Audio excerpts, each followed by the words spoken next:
치료를 권해드릴 때 제가 제일 많이 드리는 말씀은 저는 할 거예요. 제가 산부인과 의사고 여자 의사니까 그렇게 말씀드리면 딱 와닿잖아요. 그래서 제가 저는 할 거예요. 근데 장단점에 대해서 설명을 드릴게요 하고 말씀드립니다. 저렇게 얘기하면 조금 신뢰가 가죠. 저도 어렸을 때 고래 잡으러 갔을 때 선생님한테 선생님 너 무섭습니다. 초등학교 때 이건 아닌 것 같습니다. 나도 했어. 예 하겠습니다. 오늘 무슨 수업인가요? 사실 저희가 보통 주로 남성분들에 대한 얘기를 좀 많이 했잖아요. 그래서 이번에는 좀 여성 중년분들에 대한 얘기를 한번 해보면 어떨까 해가지고 이 주제를 이제 저희 보고 PD가 준비를 했습니다. 뭐죠? 갱년기와 폐경기 관련돼서 중년분들이 되게 많이 생각하시니까. 여성분들이라고 했는데 갱년기는 남자도 있는 거 아닌가요? 있죠? 네, 있긴 하죠. 네. 폐경기도 남자가 없죠. 없어요? 그러면 남자는 뭐가 있죠? 남자는 그냥 남성 갱년기 정도? 그 여성분들은 좀 폐경기라고 안 하고 좀 요즘은 뭐지? 완경이라고 하나요? 그 얘기가 나올 거라고 진짜 생각했는데 제가 그래서 맨 처음에 하고 싶었던 얘기가 요거긴 하거든요. 폐경하고 진짜요? 완경 얘기.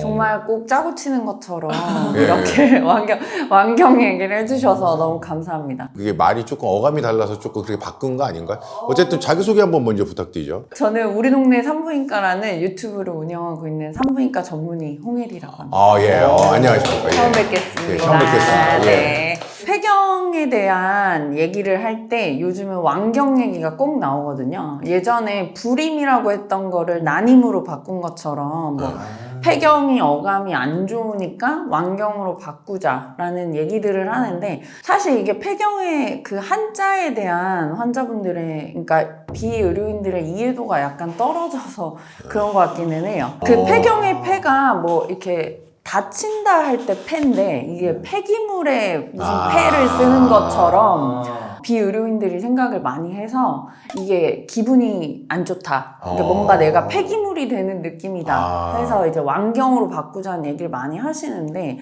사실 아직까지 의학용어는 폐경이고 완경이라고 쓰시는 분들한테 완경이라고 쓰지 마라고 말하지는 않는데요. 그렇다고 해서 폐경이라고 말하는 사람들한테 개념이 없다고 말하는 건 또 아닌 것 같아요, 저는.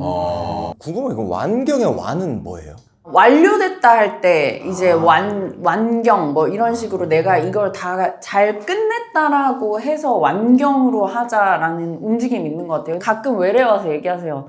나 이제 남자 된 거예요? 라고도 얘기를 많이 하세요. 그래서 저 아니라고. 그러니까 우리가 우리의 가치를 그렇게 떨어뜨릴 필요는 없을 것 같다고 저도 맨날 말씀드리는 게 폐경이 되고 난 뒤에도 건강 관리 잘하고 관리 잘하신 분들은 너무 건강하게 친구들하고 골프 치러 잘 다니시고 해외여행 잘 다니시고 자기 관리도 되게 잘 돼 있으셔서 그 나이대로 안 보이시는 분들이 요새 진짜 많아요. 그래서 자기가 관리하기 나름이라고 말씀 많이 드려요. 그러니까 여성분들이 폐경에 대한 개념을 조금 더 잘 가져가셨으면 좋겠어요. 사실 여기 채널에서 섭외가 왔을 때 폐경에 대해서 얘기하기 조금 이렇게 너무 이렇게 재미없는 주제가 아닐까. 특히 남자분들을 대상으로 얘기하기는 제가 그 생각을 처음에 좀 했거든요. 근데 그게 아니라 저희 남자들도 이제 조금 오래 사니까 여자분들에 대해 많이 알아야 되고 이러기 때문에 맞아요. 그 얘기를 하고 싶었던 거예요? 네. 그래서 저도 그거를 배우기 위해서 맞아요. 모신 겁니다. 맞아요. 그래서 여성이 건강하면 모두가 건강해진다는 얘기를 되게 많이 하는 편이거든요. 여자들이 엄마인 경우도 많고 그 여자친구나 이런 사람들이 다 건강하면 케어도 잘 해줄 수 있고 아시면은 생활이 편해지잖아요. 여자들이 생리할 때 얼마나 힘든지 뭐 이런 거에 대해서 얘기를 들으시면 편해지니까. 근데 저는 이 주제가 되게 좀 저한테는 흥미롭거든요. 왜냐면 저희 부모님 분들이 이제 갱년기가 왔다라는 얘기를 했을 때 사실 저는 지금도 그거에 대한 정확한 걸 잘 몰라요. 그래서 그 부분에서 이걸 좀 배워가지고 좀 접목할 수 있지 않을까. 부모님의 갱년기에 대해서 뭐 그런 걸 얘기해. 지금 내 나이야. 뭔 소리 하는 거야.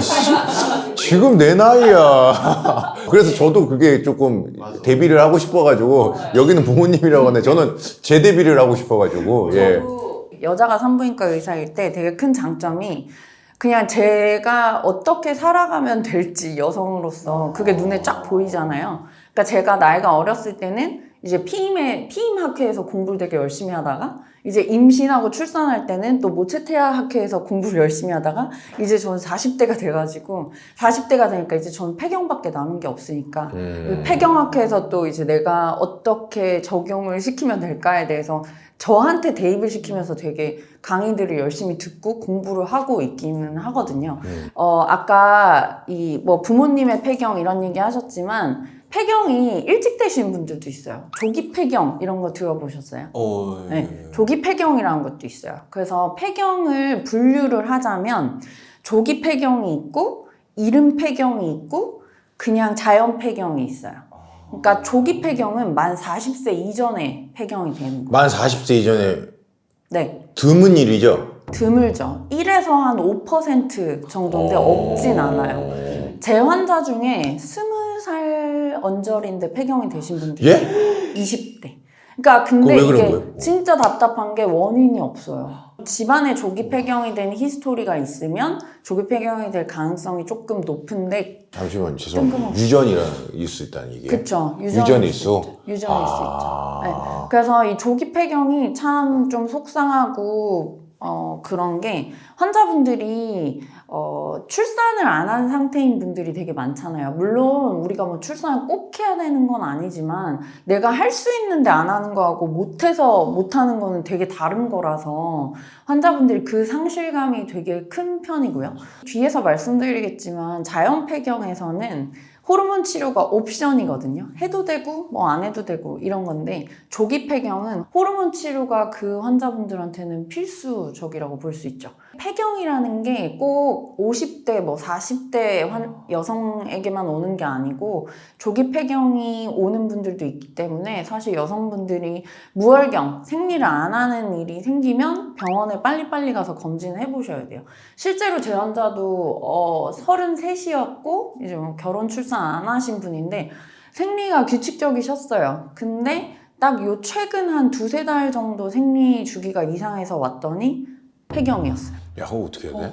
그분은 다행히 딱 그런 사인이 보이자마자 거의 바로 와서 그래도 난자를 뽑으면 한두 개는 나올 것 같다 해서 난자 동결을 하러 가셨거든요.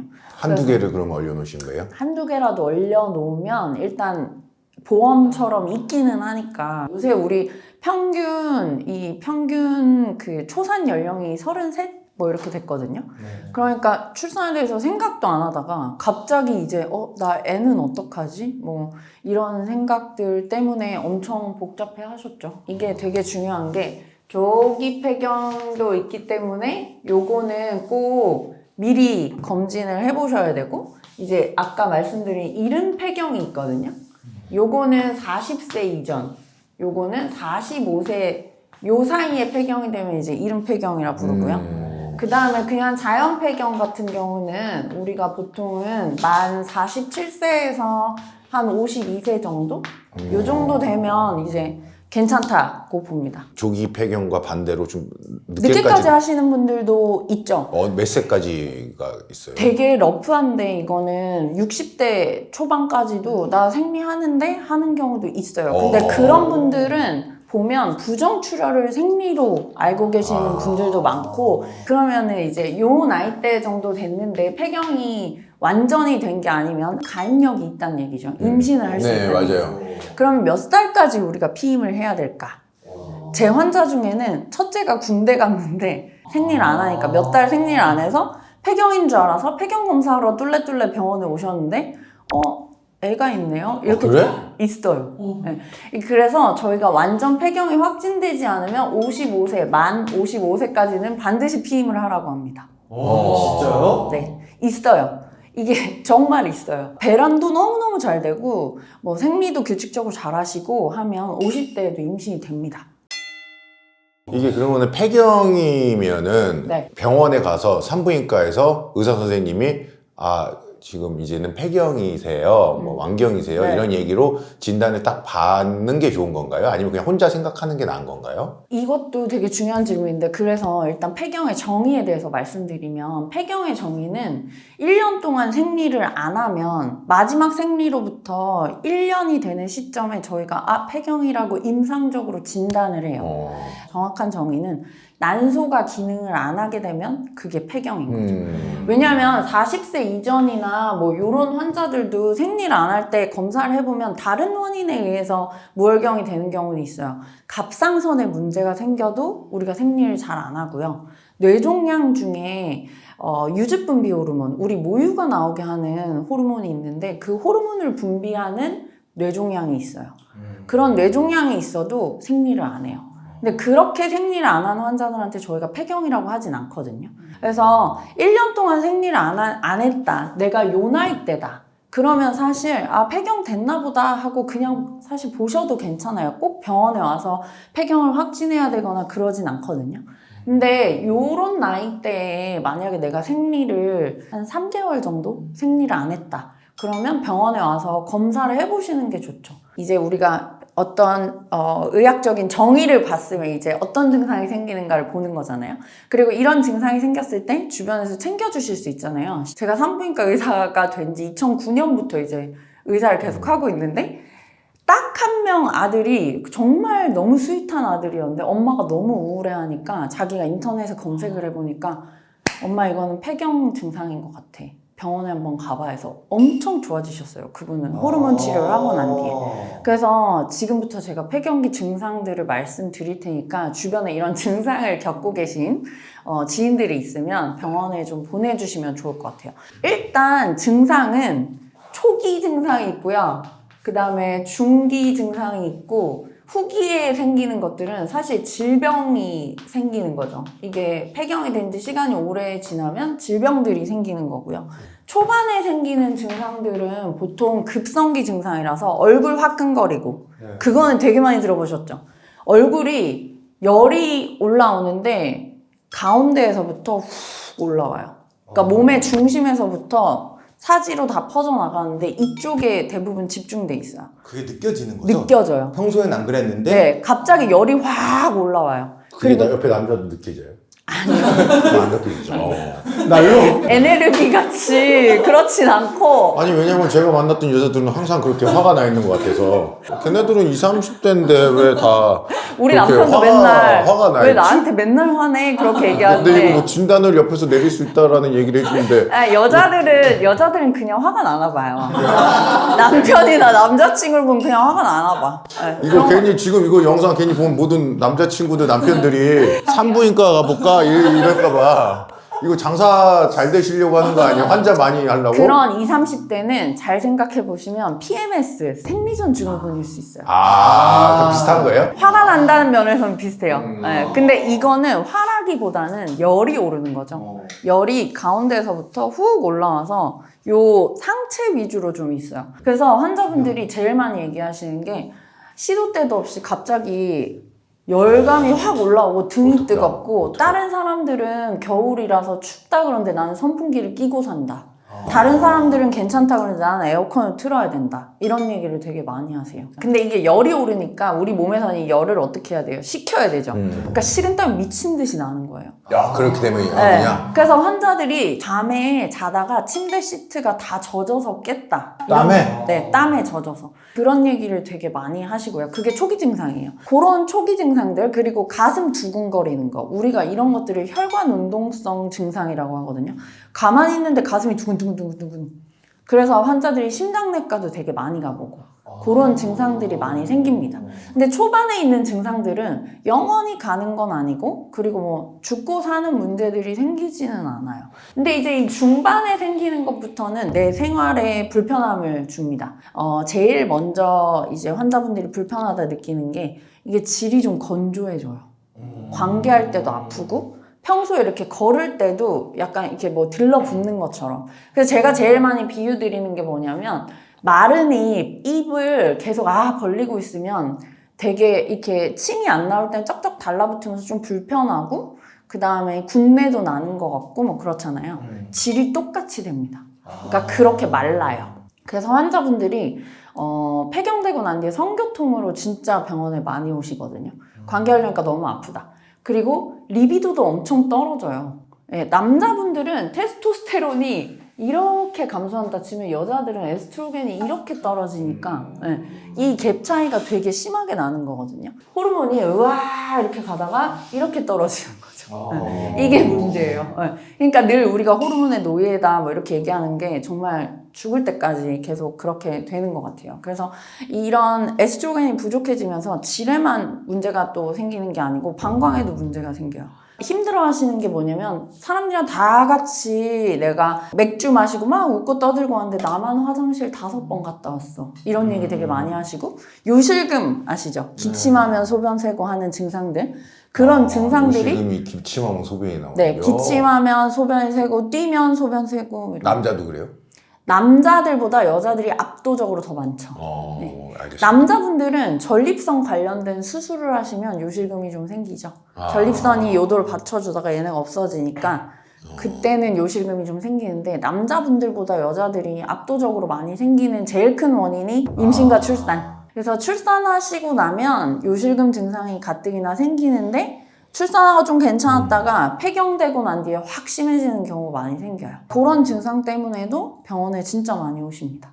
그 다음에 중기부터는 이제 환자분들이 제일 많이 표현하신 게 몸에 있는 물이 다 마른다. 피부가 너무 건조해지고 중력 방향으로 다 처져요. 라는 얘기를 많이 하세요. 네, 그래서 그런 콜라겐의 문제도 되게 많이 생깁니다. 제 또래나 누나들이 어렸을 때는 안 그랬는데 미스트를 많이 갖고 다니더라고요. 그게 도움이 되는 거예요, 그게? 그 먹는 콜라겐도 그렇고요. 계속 보습을 해주는 건 도움이 돼요.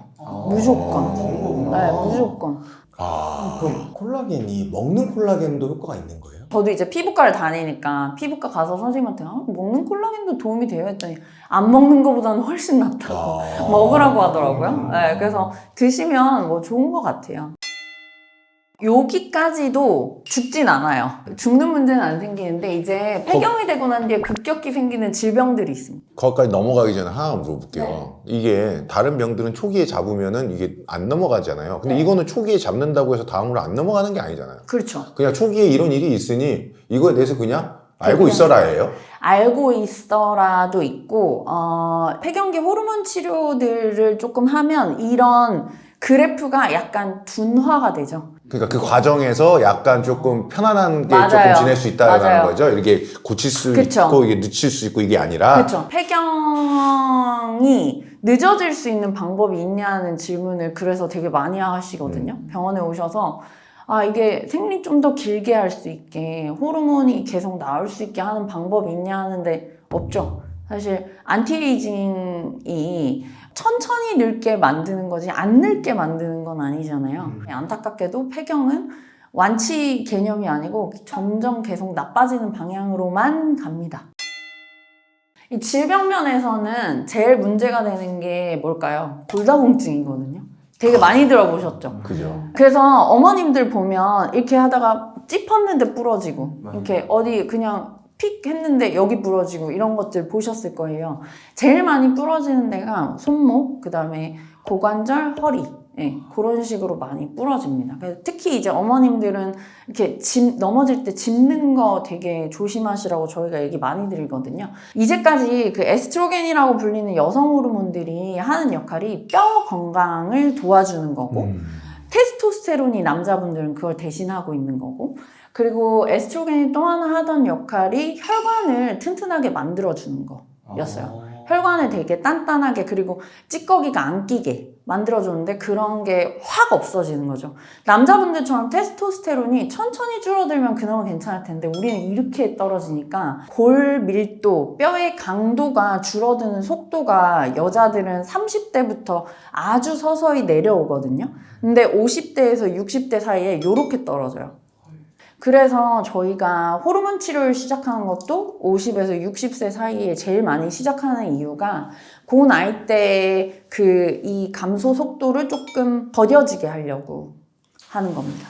그러면 저 질병까지도 다 경험을 하는 건가요? 많이들 경험을 하시죠. 그래서 방금 말씀드린 것처럼 에스트로겐이 떨어지면서 혈관 건강을 망치게 되니까 결국에 심혈관 질환이라든지 치매라든지 이런 위험도들이 쭉쭉 올라가고요. 뇌출혈이라고 흔히 부르는 출혈성 뇌졸중은 훨씬 더 위험도가 높다고 돼 있어요. 그래서 예, 여자들은 또 출산을 하시는 분들도 있으니까 그런 거에서도 조금 더 불리해지고요. 그 전까지는 남자분들 혈관 건강이 훨씬 더 안 좋거든요. 80세가 되면 역전이 돼요. 여자가 훨씬 안 좋아지게 됩니다. 근데 이거는 논문을 보면 남자들은 그 전에 많이 죽어가지고 80대 지난 여자들은 많이 살아있잖아요.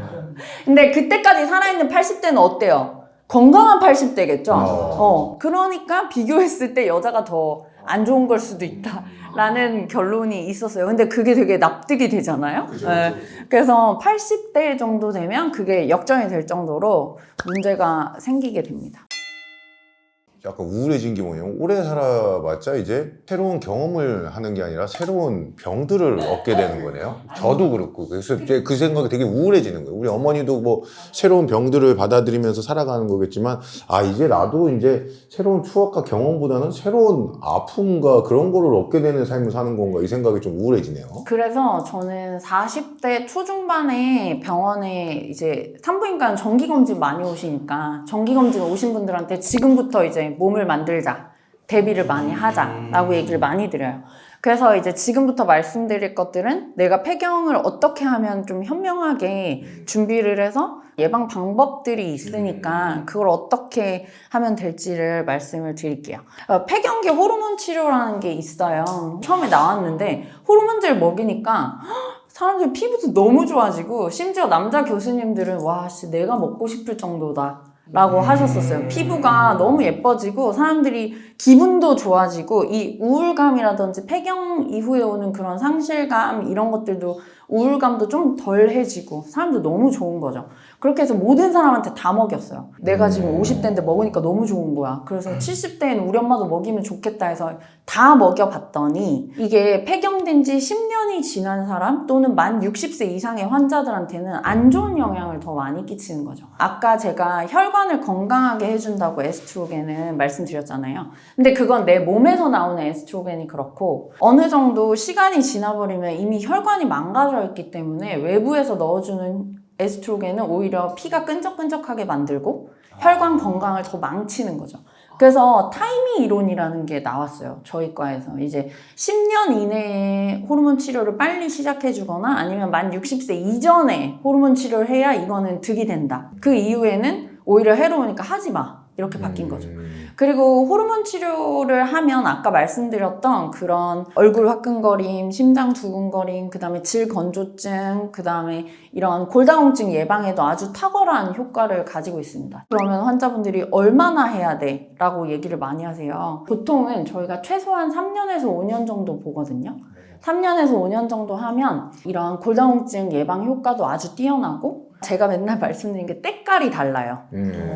호르몬 치료를 하신 분들은 70대가 돼도 약간 때깔이 달라요.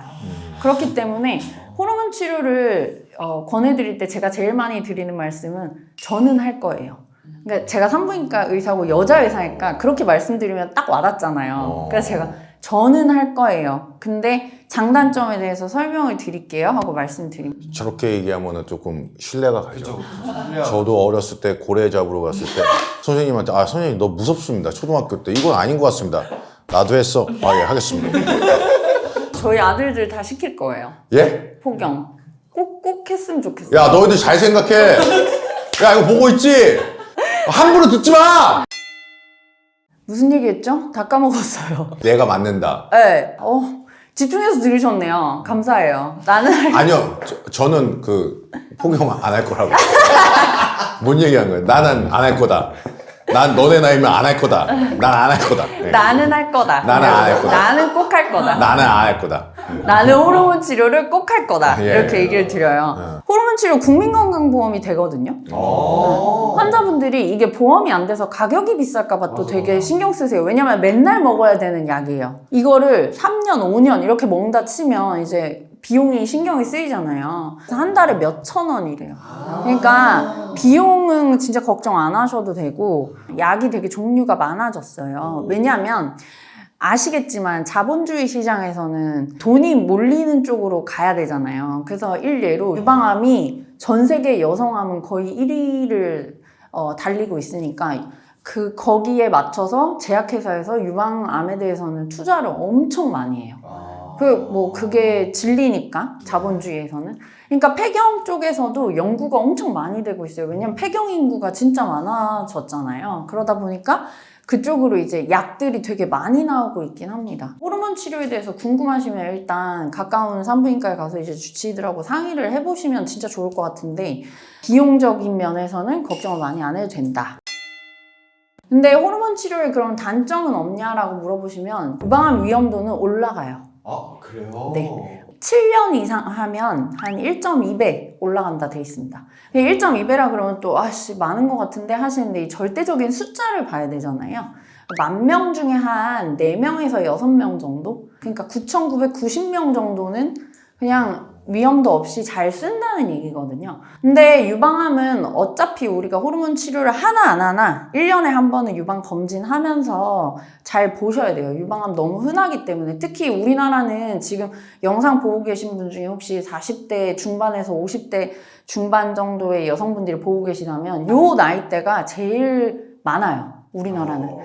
서양보다 한 10살 어려요. 호르몬 치료를 하다 보니까 병원에 맨날 오잖아요. 한 3개월에서 6개월에 한 번 병원에 오거든요. 그럼 의사들이 검진해야 돼요. 검진하실 때 됐어요. 검진하세요 하면 빨리 발견되는 효과도 있어요. 그렇게 해서 병원에 안 오면 어머님들 전부 다 폐경됐으니까 산부인과 안 가도 되잖아. 뭐 나오면 어떡해 이러고 검진 안 하시거든요. 결국 암도 노화의 하나니까. 그래서 암이 많이 호발하는 나이대 환자분들이 검진을 잘 받기는 해야 되거든요. 그게 이제 50대 이상의 환자분들이고. 그래서 어차피 유방암 검진은 꾸준히 하셔야 돼요.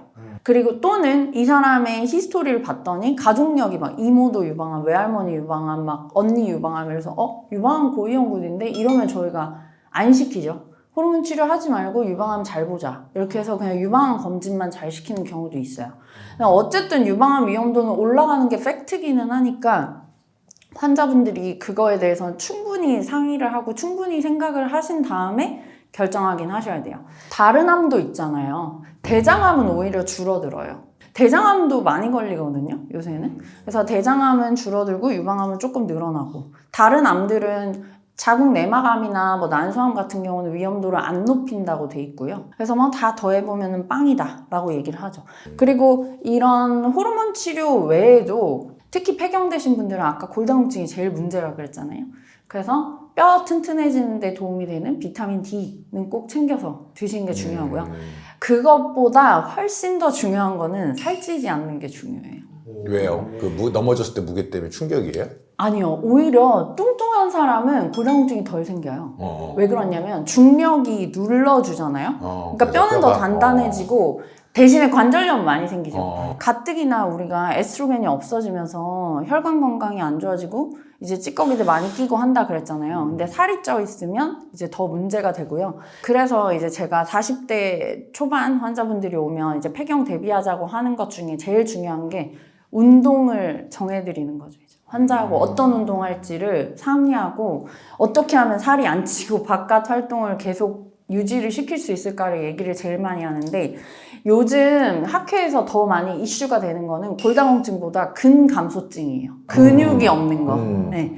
근육을 많이 만들어야 되니까 운동을 많이 하고, 운동을 하다 보면 살도 덜 찌니까. 근데 어른들이 할 수 있는 운동이 다칠까봐 맞아요. 산책밖에 없어요. 폐경이 되자마자 운동하세요 하면 못해요. 엄마들이 소파에 이렇게 누워있는 거 되게 많이 보셨을 거예요. 출근하고 애들 뭐 나가고 나면 그냥 소파에 이렇게 웅크리고 누워 계시는 게 일상인 분들이 되게 많거든요. 우울감도 있는 데다가 여기저기 아프니까. 그래서 저희가 이제 할 수 있으면 이제 40대부터 좀 시작하라고 말씀을 드리는 거고, 갑자기 폐경되고 난 뒤에 운동해? 이러면은 가뜩이나 온몸 아파 죽겠는데 폐경이 되면 또 온몸이 다 아파요. 작은 관절도 아프고 가뜩이나 또 배에 살이 많이 찌거든요. 이제 내장지방이 쌓여서 저희가 늘 거미형 몸매라고 하잖아요.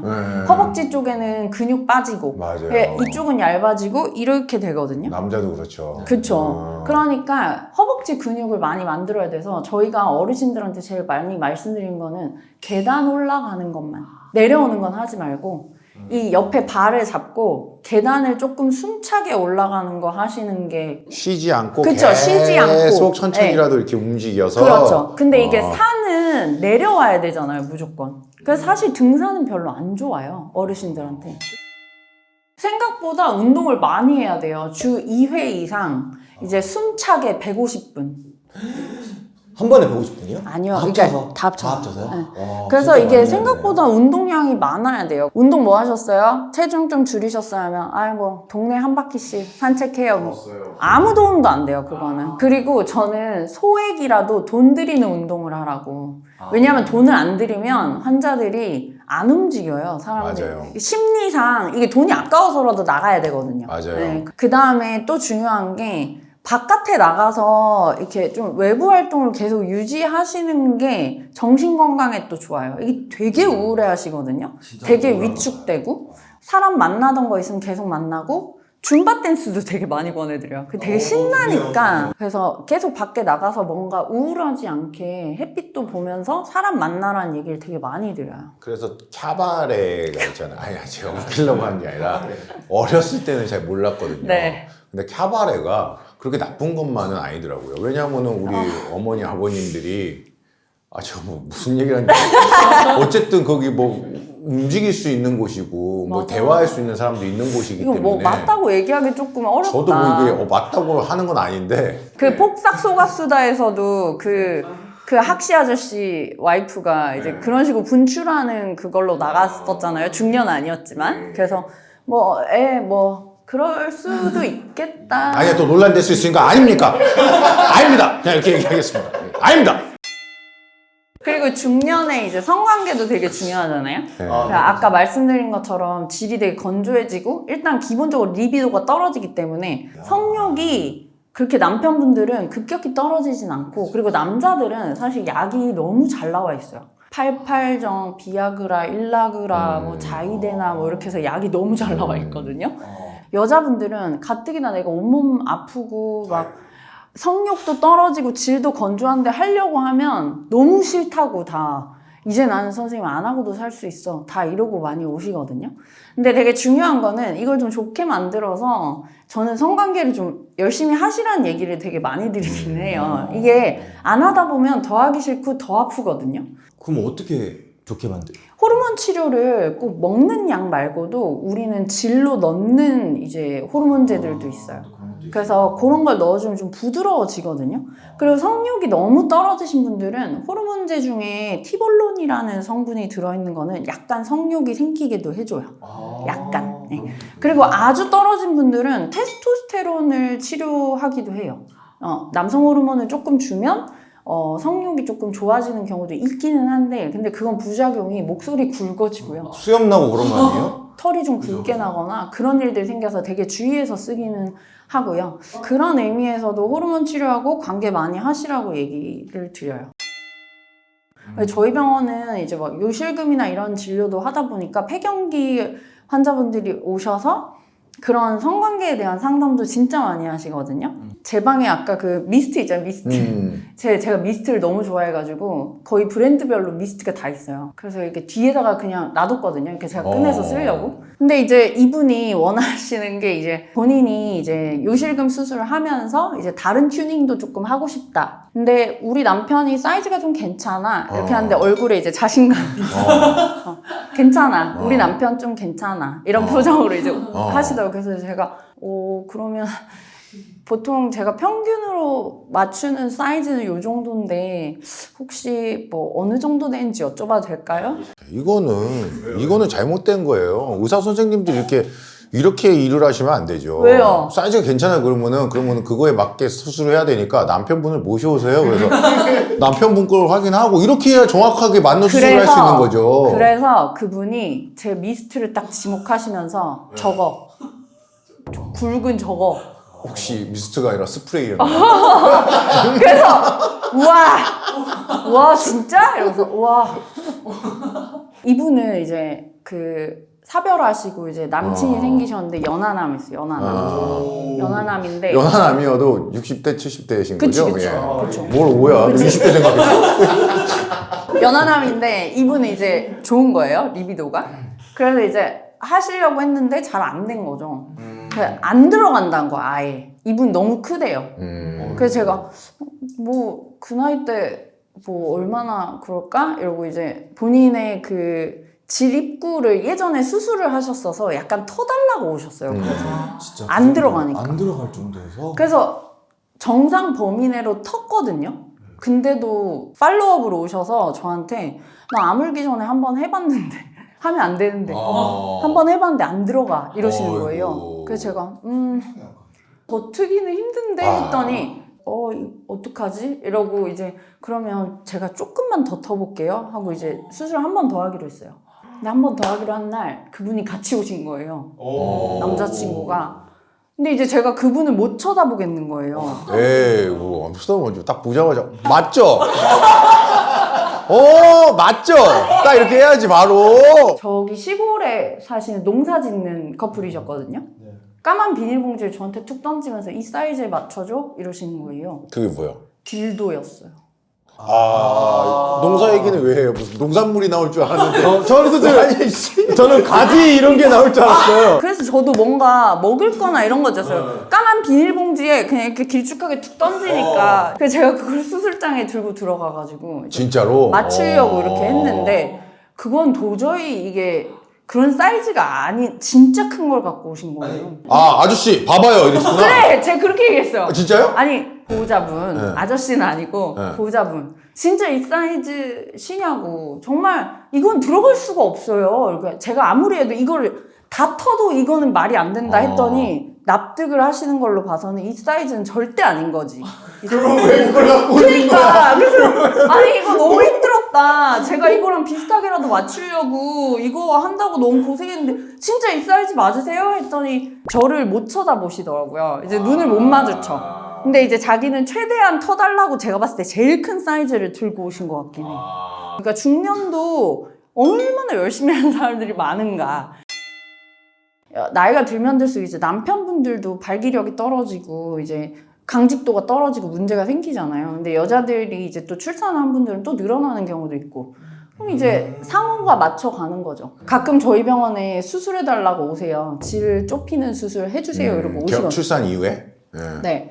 그럼 저는 꼭 여쭤보거든요. 남편분은 괜찮냐고. 발기 잘 되냐? 강직도는 괜찮냐? 하면 한 절반은 남편들이 문제가 있는 경우가 있어요. 자기 병원 갔다 와야 될 것 같아. 이렇게 얘기하면 약간 또 더 안 될 거 아니에요, 남편이. 그러니까 말 못 하시는 분들도 되게 많아요. 이건 비뇨기과 무조건 보내야 된다. 이렇게 되면 내가 아무리 수술해봤자 이거 절대 안 된다 하고 저는 수술 안 시키고 비뇨기과 먼저 보내고 오라고 얘기를 하긴 하거든요. 그래서 남편분들도 내가 진짜 괜찮은 건가 아시지 않나요, 보통? 저는 그 탈모약 먹어서 30대부터 느꼈어요. 나는. 근데 탈모약을 포기를 못 하시더라고요. 남자분들은 대부분. 왜냐면 머리가 없으면 그 상황까지 갈 일이 없으니까. 한 번씩 비뇨의학과에서 받아보시면 좋을 것 같다는 생각을 해요. 이게 왜냐면 재밌다. 남편분들이 문제인 경우도 많은데 여자분들이 자기가 약간 죄책감을 갖고 오는 경우가 있어요. 내가 애 낳고 변해서 이렇게 된 거 아니야? 라고 얘기를 되게 많이 하시긴 하거든요. 저 같은 경우는 이제 출산하고 애를 낳았으니까 그런 분들한테 이제 감정이입을 많이 하자면 폐경이 될 때쯤 되면 애들이 가잖아요. 이제 대학도 가고 뭐 다른 지역으로 갈 수도 있고 그런 식으로 떠나는 경우가 있잖아요. 그러면은 더 폐경 그 우울감에 더불어서 빈둥지 증후군처럼 되게 허해하세요. 그럼 이제 남은 건 남편하고 나밖에 없단 말이죠. 와이프하고 나밖에 없어요. 그럼 이제 다시 잘해서 즐겁게 생활하시면 되는데 여기 성관계부터 이제 좀 삐뚤어지기 시작하면 이게 봉합하기가 조금 어려울 때가 있더라고요. 그래서 요거를 초반부터 좀 잘 맞춰 나가시면 되게 길게 즐겁게 사실 수 있어요. 신기합니다. 재밌다기보다는 꼭 알아야 될 내용을 안 것 같아서 맞아요. 약간 들어서 조금 더 저는 개인적으로 좀 우울감이 좀 더 올라갔는데 아까 얘기했듯이 아플 일만 남았고 새로운 거를 경험할 일밖에 없구나라는 것 때문에 그런 것 같아요. 저한테 누가 뭐 20대로 돌아갈래 하면 저는 안 돌아가고 싶긴 하거든요. 왜냐면 너무 힘들었어가지고 그때 막 의대 공부하고 뭐 인턴 레지던트 하고 할 때 너무 힘들기도 했고 지금은 약간의 경제적인 자유도 있고 그렇잖아요. 20, 30대에 가지지 못한 걸 또 갖고 있는 맞아요. 경우도 많아요. 네. 그래서 맨날 제가 말씀드린 거 이제 자유니까 애도 다 키웠고 이제 뭔가 일에서도 조금 잃어놓은 것들이 있고 이러니까 좀 더 다른 시각으로 보시라고 출발선에 다시 선 거다. 여기부터 50년 더 살아야 된다. 맞아요. 얘기를 되게 많이 드리거든요. 상준 씨도 마찬가지. 맞아요.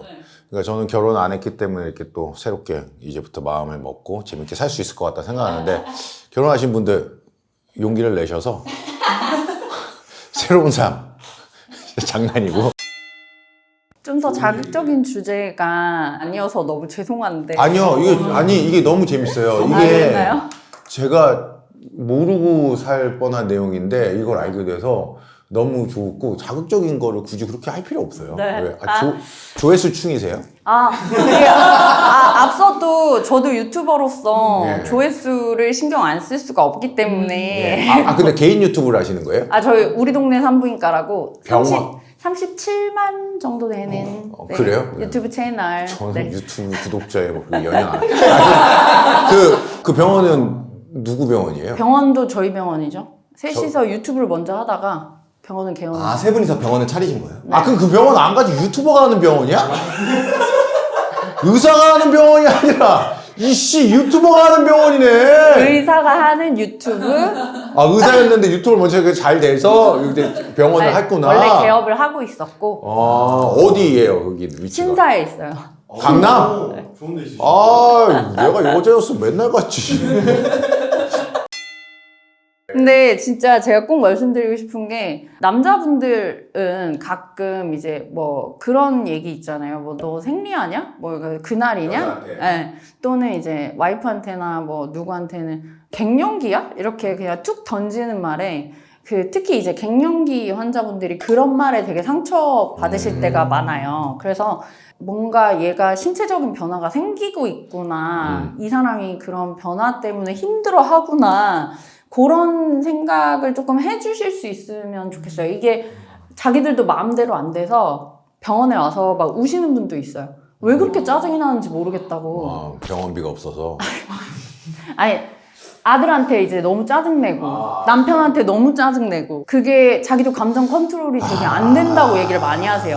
그러니까 이게 쟤 왜 저래? 이게 아니고 이게 호르몬이 이렇게 가다가 이게 빡 떨어지니까 이게 자기도 감당이 안 되는 경우가 진짜 많거든요. 갱년기 증상 겪으시는 분들도 조금 더 너그럽게 받아주실 수 있으면 좋겠다는 생각을 해요. 나 감사하고 너무 재밌는 얘기가 있어서 중간중간에 또 궁금한 것들이 좀 생긴 게 있는데 그게 조금 또 질문이 있으면은 또 한번 찾아주시면은 네. 네네. 너무나 감사할 것 너무 같습니다. 영광입니다. 예. 네, 감사합니다. 알겠습니다. 예, 고맙습니다. Give it to me.